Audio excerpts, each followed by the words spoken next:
রাগ করতেছেন? আর একটু সামনে কি যাব? আল্লাহ কবুল করেন। আর মুহাব্বতে বলেন। যে কথাটা বলতেছিলাম, আল্লাহ মানুষকে এত সম্মান দান করেছেন, কিন্তু সেই মানুষকে আল্লাহ চতুষ্পদ জন্তুর থেকে নিকৃষ্ট কেন বললেন? একটু নজর করে দেখবেন, যেই কুকুর মালিকের বাড়ি পাহারা দিয়া মালিক থেকে কিছু পায় না, এরপর মালিকের জন্য জীবন দিয়া দেয়। আর আমরা আল্লাহ মালিকের থেকে সব পাইয়া আল্লাহ কয় নাই জীবনটা আমাকে দিয়া দাও। আল্লাহ বলে নাই নামাজ বাদ দিও না, সারা রাত শুধু নামাজ পড়ো, সারাদিন রোজা রাখো আর তসবিহ টানো। ব্যবসা লাগবে না আল্লাহ বলেন নাই, চাকরি লাগবে না বলেন নাই, লেখাপড়া বন্ধ করে দাও বলেন নাই। ডাক্তারি পড়ো, ইঞ্জিনিয়ারিং পড়ো, কলেজে পড়ো, ব্যবসা করো, চাকরি করো, আলহামদুলিল্লাহ। লেখাপড়া বন্ধ করা লাগবে না, চাকরি ছাড়া লাগবে না, ব্যবসা করো, এটাও ইবাদত। চাকরি করো ইবাদত, লেখাপড়া করো ইবাদত, ডাক্তার হইয়া উম্মতের চিকিৎসা করবা, এটাও তোমার উদ্দেশ্য ভালো, লেখাপড়া করো। তবে পুরা 24 ঘন্টা দিয়া পুরা দিন রাত্রতে আমি প্যাকেট বানায় দিলাম। এই 24টা ঘন্টার 23 ঘন্টা কি 22 ঘন্টা তুমি তোমার কাজে ব্যয় করে দাও। মাত্র 2 ঘন্টার মতো সময় তোমার কল্যাণে আমি আল্লাহর রাস্তায় দাও। তাও একসাথে দেওয়া লাগবে না, তোমার হাতে সময় নাই। এই কি ব্যাপার?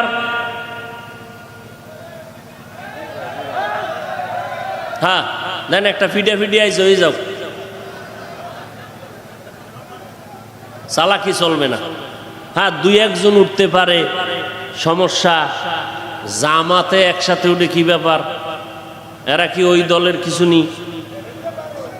হ্যাঁ কি মওদুদি সাহেবের কথা বলায় কষ্ট লাগছে না? হ্যাঁ, আর আমাদের রক্তক্ষরণ হয় ভেতরে, কারণ মওদুদি সাহেব বলে মোহাম্মদ দোষে গুণে মানুষ। আরো আস্তে করে বলেন। মওদুদি সাহেব বলে যে মোহাম্মদ রে মানি, তবে নিষ্পাপ নয়। আর তার লাইনের বক্তা সাহেবরা কয় নবীরাও ভুল করেছেন। তার লাইনের বক্তারা সোনার বাংলায় কয় কোরআন শরীফ জাল। তার লাইনের বক্তা সাহেবরা বলেন নবীজি অক্ষর জ্ঞানহীন। তার লাইনের বক্তা সাহেবরা বলেন জুমার আগে সুন্নত লাগে না। তার লাইনের বক্তা সাহেবরা বলেন নারীদের সব ঢেকে রাখো, চেহারা খুলে দাও। তাহলে আমরা এখন কোন ইসলাম নিব একটু চিন্তা করা দরকার। শুরুতে বলছি গীবত করা হারাম, কিন্তু এই ময়দানে গীবত করা, বাতিলের বিরুদ্ধে কথা বলা গীবত হলেও সওয়াব। মনে থাকবে যুবক ভাইরা। যুবক ভাই, আর একজনের পিছে ঘুরে লাভ কি ভাই? কবর দুনিয়াতে আইছি কি যাব? আমার ওস্তাদ যাবে, কোন নেতা যাবে, আমার কলিজার মা যাবে, আব্বা যাবে। এত ফারাফারি কেন করো? একেলে অমুকের জন্য জীবন দিয়ালাম, এত দরকারটা কি? হ্যাঁ মোহাব্বত করব, ভালোবাসবো, কিন্তু আল্লাহ এবং রসুলকে আলাদা রেখে। নবী আর আল্লাহর সাথে কারো তুলনা নাই, ইসলামের সাথে তুলনা আছে। আব্বাকে মোহাব্বত করি, মাকে করি, ওস্তাদকে করি, সবাইকে করি, কতক্ষণ আমার আল্লাহ আর রসুলের ইজ্জত ঠিক থাকবে যতক্ষণ। আপনি একটু চিন্তা করেন তো, যুবকেরা একটু চিন্তা করো তো বাবা।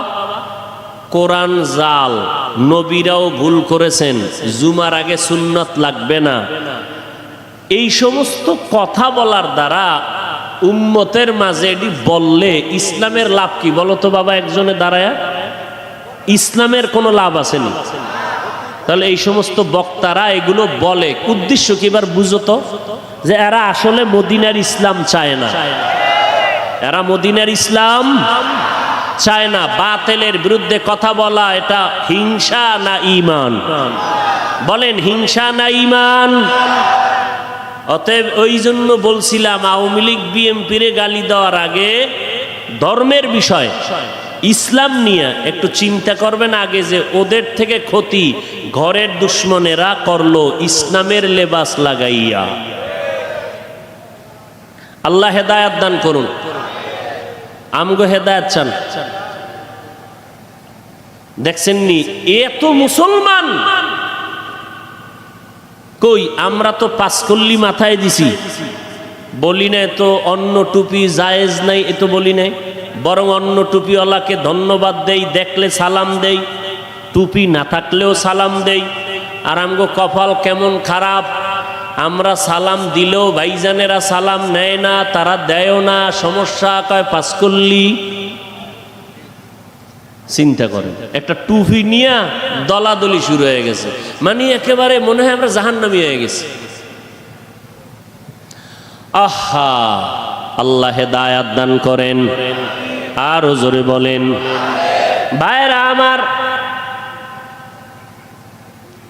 এবার দেখেন আল্লাহ পাক মানুষকে এত সম্মানিত করার পরে কেন বললেন মানুষগুলো চতুষ্পদ জন্তু থেকে নিকৃষ্ট।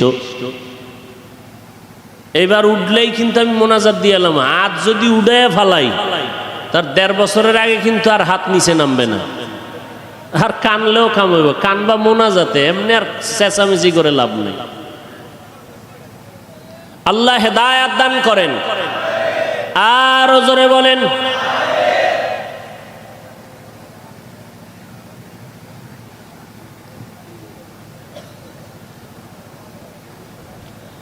একটা গরুর দিকে তাকায় দেখছেন সারাটা দিন খের কুটা ঘাস খায়। আল্লাহ কয়, দেখ বান্দা, 20 কেজি আমি আল্লাহ পিওর সাদা দুধ আমি তোর জন্য ব্যবস্থা করে দিলাম। এই দুধ কেমন দামি জানো? ওলামায়ে কেরাম লিখেন, গাভীর দুধ নবী বলেন বেশি বেশি পান করো, এর মধ্যে 10টা উপকার আছে শরীরের জন্য। গাভীর দুধে কয়টা উপকার? এজন্য নবী দোয়া শিখাইছেন, তোমরা যখন দুধ পান করবা, গাভীর দুধ দোয়া পড়বা, আল্লাহুম্মা বারিক লানা ফিহি ওয়াজিদনা মিনহু। ও আল্লাহ, তুমি বরকত বাড়ায় দেও, বাড়াইয়া দেও। কথাটা 2 ব্যাপারে আল্লাহর নবী শিখাইছেন, আল্লাহও শিখাইছেন। কয় ব্যাপারে? বাড়াইয়া দাও, টাকা বাড়াইয়া দাও এই ব্যাপারে নিষেধ, সম্পদ বাড়াইয়া দাও বলেন নাই। 2 ব্যাপারে আল্লাহ শিক্ষা দিছেন, বাড়াইয়া দেওয়ার দোয়া করো। একটা হলো, আল্লাহ তুমি জ্ঞান বাড়ায় দেও, রব্বি জিদনি ইলমা, রব্বি জিদনি ইলমা। ও আল্লাহ তুমি ইলম বাড়ায় দেও, জ্ঞান বাড়ায় দাও, কোরআনের জ্ঞান বাড়াইয়া দিও, কোরআনের ইলম শিখার তৌফিক দিও। ও আল্লাহ তুমি কোরআনের নূর সিনায় দিয়ে দিও। আজকে দেখেন ওই আহলে বাতিলেরা আপডেট ইসলাম চাই চাই কইয়া কয়, কোরআন শরীফের অর্থ যদি না জানো পড়িয়া লাভ নাই। অথচ নবীজি বলেন, কোরআনের একটা অক্ষর যে উচ্চারণ করবে সাথে সাথে 10টা নেক পেয়ে যাবে। কয় নেক? ও আল্লাহর বান্দা, নামাজে দাঁড়াইয়া 1 অক্ষর পড়ো, 100 নেক পেয়ে যাইবা। বৈশা বৈশা যদি কোরআনের একটা অক্ষর পড়ো, 50টা নেক আল্লাহ দান করবে। ই কালামে জিন্দা কুরআনে হাকিম, হিকমতে উলা ইয়াজাল সুতু কদিম, জামিউল ইলমি ফিল কুরআন হাকিম, তাকাসারাত আনহু আফহামুর রিজালি।